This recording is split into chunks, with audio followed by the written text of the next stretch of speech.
नाज़रीन, Donald Trump ने पाकिस्तान और अफगानिस्तान की जंग रुकवाने की कहानी एक सुनाई है। वो कहता है कि पाकिस्तान और अफगानिस्तान की जंग रुकवाना मेरे लिए आसान काम है, लेकिन अभी अमेरिका में काफी काम है। देखिए, ये जरा जंग थोड़ी बढ़ेगी, माहौल बनेगा, कोई बंदे शंदे मरेंगे, उसके बाद डोनाल्ड ट्रंप को बीच में लाया जाएगा, फिर खराज तहसीन पेश करेंगे शहबाज शरीफ साहब, फील्ड मार्शल साहब, और फिर कहा जाएगा कि हमने एक जंग जीत ली और डोनाल्ड ट्रंप आए, उन्होंने बीच में पढ़ के एक और सुलह की, तो डोनाल्ड ट्रंप जो है वो एक मुबारकबाद के मुस्तहिक है, फिर से उनको हीरो बनाया जाएगा।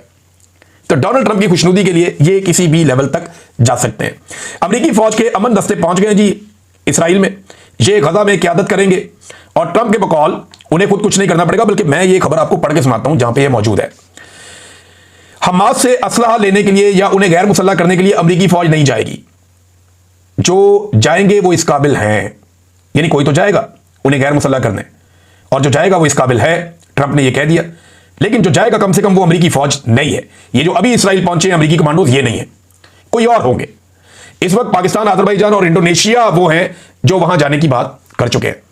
अब बज़ाहिर डोनाल्ड ट्रंप की बातों से और हालातों वाक़यात से ऐसा लगता है कि ये जो चंद मुसलमान मुल्कों की फौजें हैं, पाकिस्तान की हो गई, अजरबैजान की हो गई, इंडोनेशिया की हो गई, या कोई थोड़ी बहुत अरब ममालिक मदद कर देंगे, ये फौजें तैनात होंगी गजा में और इसराइल की हिफाजत की जमानत बनेगी ये फौजें, और हमास को कंट्रोल करने के लिए भी शायद यही फौजें काम करेंगी अमेरिकी फौजी क़यादत के अंदर।